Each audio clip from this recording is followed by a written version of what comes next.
This is the story of New Zealand. The legend of Mwape, who cast the rope of his fishing line deep into the ocean. On the other end of his rope, he could feel the weight of a great fish underneath his fingers. In open ocean, the strength of his rope was tested by bashing waves, but it was woven strong and did not split. So, heaving with all his might, he pulled from the ocean the landmass that would form our country. This same story is emulated in the Aotearoa of today. This is the story of New Zealand, a country of many people woven into one rope, Te Tohu Tangata. And once again, at the end of this rope is our country. Now it is our time to pull up our country from the ocean into a new age of cohesion and unity. But just as in the story of Mwape, the strength of our rope, our bond as people, is tested by forces of division that threaten to split Te Tohu Tangata.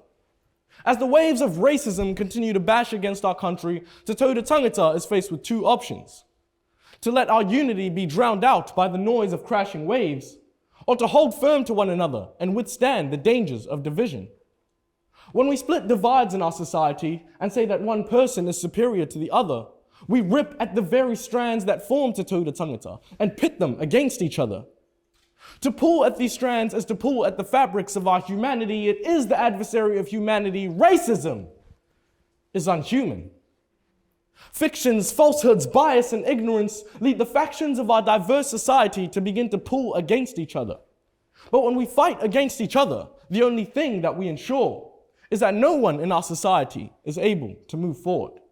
Fighting between our people, but what is it we are fighting for? Society goes nowhere when we use Te Tohu Tangata to play tug of war. Kia urupu tātou, kaua e tau kumekume. Let us be united, not pulling against each other. Where racism exists, it leaves no room for respect to exist, replacing respect with hatred. It blocks us from learning from each other and forming relationships, thus hindering our social progress. Separate our people, and they will begin to disassociate themselves from the collective, creating a space for distrust to grow rampant. Unraveled, the strands of Te Tohu Tangata will no longer believe they are working towards the same goal.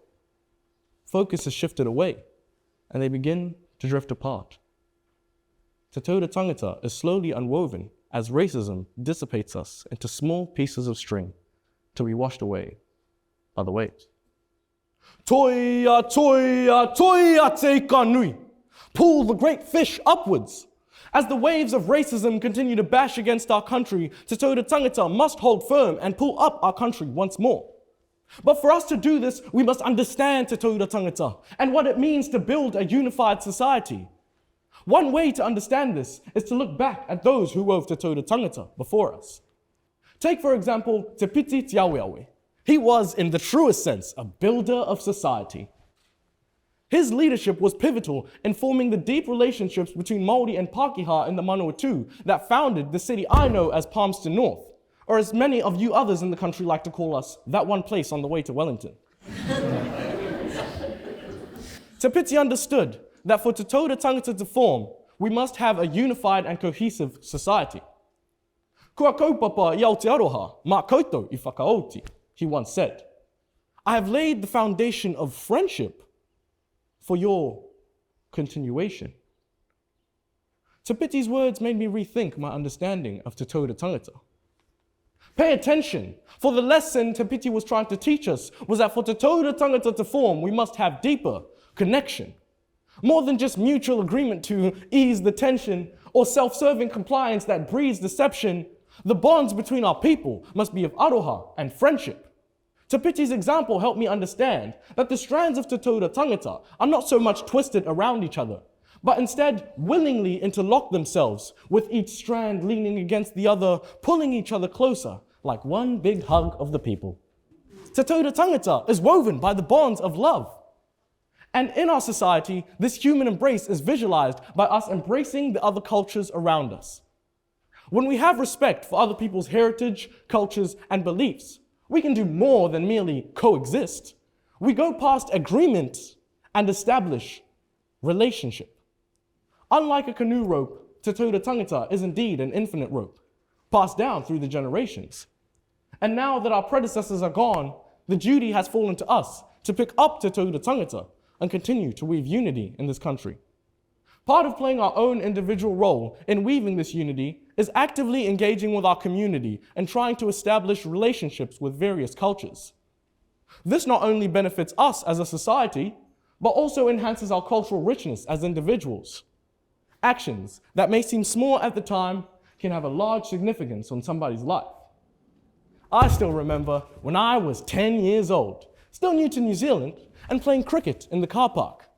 Another young boy had the courage to say to me, "Oi Leo, you want to come over for lunch at our Sikh temple?" I'd never been into a Sikh temple, but I was allowed in and welcome to eat with everyone who was there. The food that was laid out on the table was made in a way so that there was something to eat for everyone, regardless of their cultural diet or beliefs. And as we sat at the table, we shared stories. His family showed eagerness to learn about my culture. They asked me questions, showing both curiosity and respect. That small young boy's act of courage gifted me exposure to a culture I had not known well before and laid the foundation for a lifelong friendship. In a mutual exchange, I learned to value his culture in the same way that his people had shown value to mine. To me, this remains as a perfect example of what weaving Te Tohu Tangata looks like in our society. On a larger scale, we as a society should look to create platforms for people to interact with one another and create these deep, meaningful relationships. In our school curriculum, we can make cultural studies an important and compulsory subject. This would teach our tamariki about cultural sensitivity from a young age. Similarly, in the workforce, the same way we already have days allocated for professional development, we can make it a law to allocate days for cultural development and discussion. This will teach our workforce to be more culturally inclusive and create a more culturally safe workplace environment in our country.